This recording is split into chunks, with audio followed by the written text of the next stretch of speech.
আসসালামু আলাইকুম, আমি ডাক্তার নুসরাত শারমিন। আমি কথা বলছি আমার chamber dental speciality centre legion family dentistry থেকে।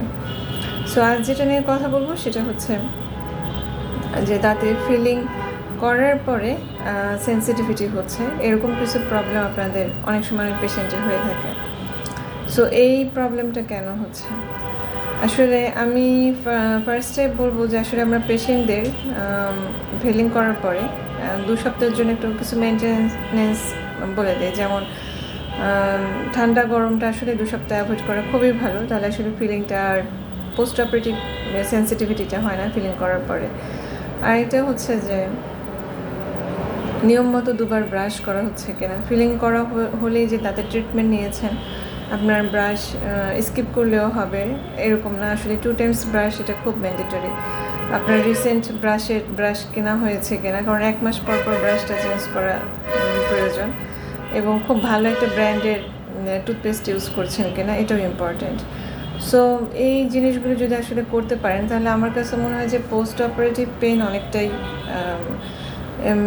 অনেকটাই কমে যাওয়ার কথা। কারণ পোস্ট অপারেটিভ সেন্সিটিভিটিটা এটা আসলে পেশেন্টরা মেনটেন করলে, যারা মেনটেন করে দেখা যাচ্ছে যে তাদের তেমন কমপ্লিকেশন হচ্ছে না, এবং যারা মেনটেন করতে পারছেন না, হয়তো অনেক বেশি কফি খাওয়ার অভ্যাস আছে, আবার হয়তো চা কফি অনেক বেশি খাওয়া হচ্ছে, আবার অনেকে কোল্ড ড্রিঙ্কসটা রেগুলার খাচ্ছে।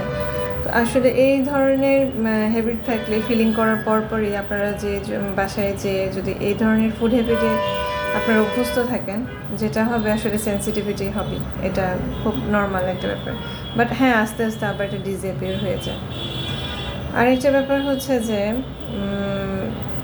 যেটা বলার মতো যে আপনি যে ডেন্টিস্টের কাছে আসলে ফিলিং করছেন সেখানে আসলে প্রোডাক্টের কোয়ালিটি মেনটেন করা হচ্ছে কিনা। কারণ একটা বেস্ট ব্র্যান্ডের ফিলিং ম্যাটেরিয়ালস যখন ইউজ করা হয় সেটার কমপ্লিকেশন অনেক কম। এবং আরেকটা ব্যাপার হচ্ছে যে যখন আপনারা মোলার দাঁতে, বিশেষ করে পেছনে মাড়ির পেছনে যে দাঁতগুলোতে ফিলিং করা হয়, সেখানে আমরা যদি আসলে বেজ ইউজ করি সেক্ষেত্রে কিন্তু আরও কিছু ম্যাটেরিয়ালস আছে যেগুলো ডিসেন্সিটাইজার আমরা যদি ইউজ করি তাহলে আসলে সেন্সিটিভিটি হওয়ার চান্স অনেক কম।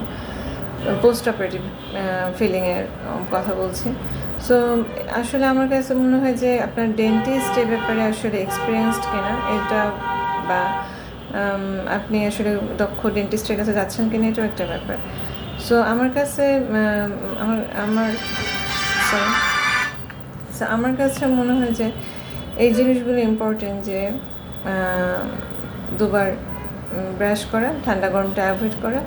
আরেকটা হচ্ছে যে একটু আপনাকে হচ্ছে যে একজন কোয়ালিফাইড ভালো ডেন্টিস্টের কাছে যে আসলে ফিলিংটা করে নেওয়া, এবং সেক্ষেত্রে কিন্তু আসলে পোস্ট অপারেটিভ সেন্সিটিভিটির চান্স একেবারেই থাকে না।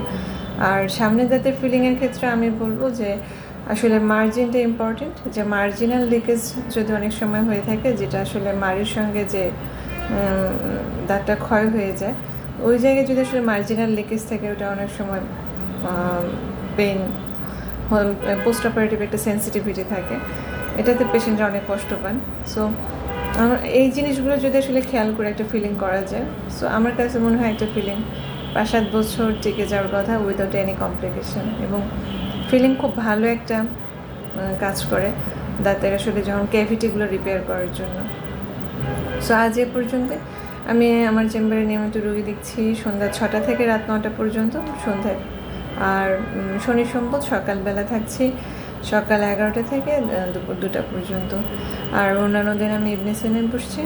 তো আজ এ পর্যন্ত সবাই ভালো থাকবেন এবং দাঁতের যত্ন নেবেন, আমার জন্য দোয়া করবেন। আসসালামু আলাইকুম।